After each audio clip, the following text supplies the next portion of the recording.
This is problem number 33 from chapter 8. It reads, to get a flat, uniform, cylindrical satellite spinning at the correct rate, engineers fire 4 tangential rockets.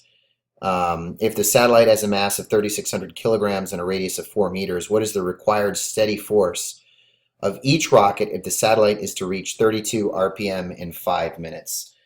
The first thing that should happen is recognizing some non-standard units like revolutions per minute and minutes.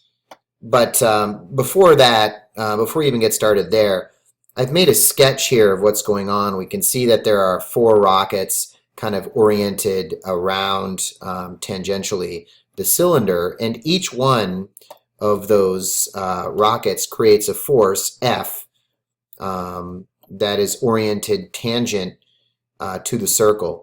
The axis of rotation goes through the cylinder, which is our satellite. And our first cue that we're going to be using a cylinder is the kind of first sentence there. It says to get a flat, uniform, cylindrical satellite.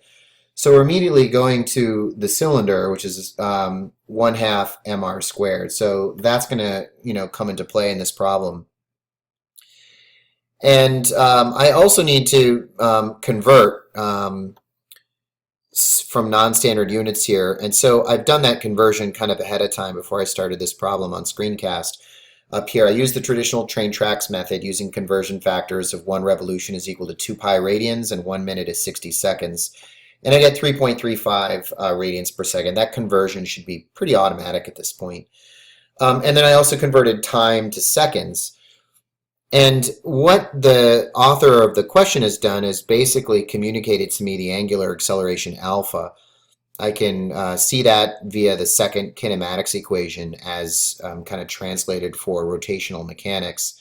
It becomes omega final equals omega initial plus alpha times time. Solving for alpha, I get essentially delta omega, or omega final minus omega initial divided by time, is going to be equal to my angular acceleration alpha.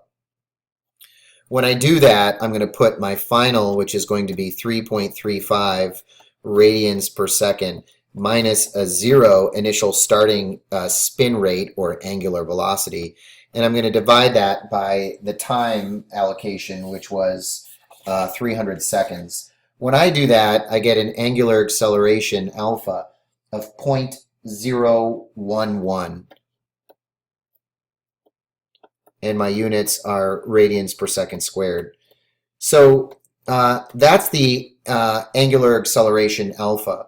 The next step, and if you kind of didn't start the problem with this kind of understanding, is recognizing that whatever net torque is generated by these tangential rockets, it's going to be equal to I times alpha.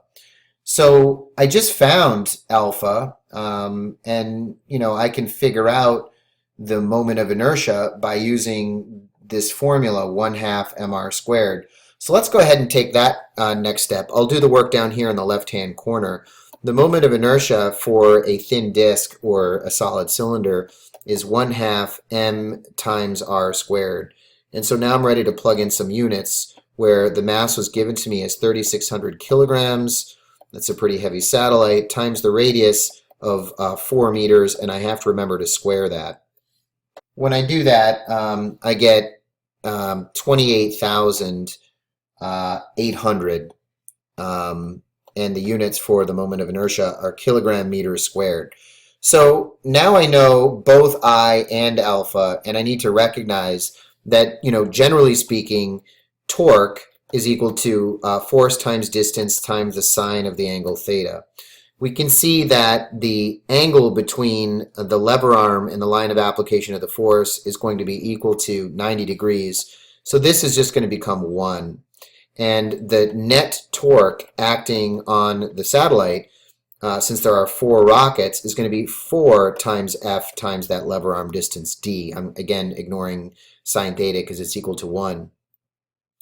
So now I could basically substitute that into Newton's second law, which I'm ready to do to kind of like finish this problem. And this is basically going to go in here.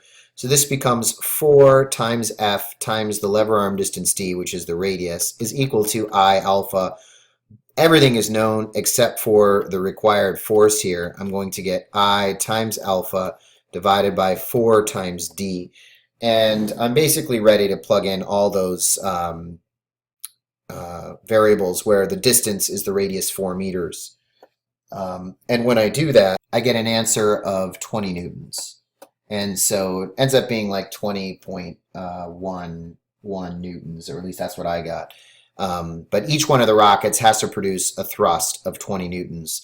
Interestingly, if I were to continue that sketch that I had started over here, we see that all of these forces are equal and steady, and they're tangent to the path.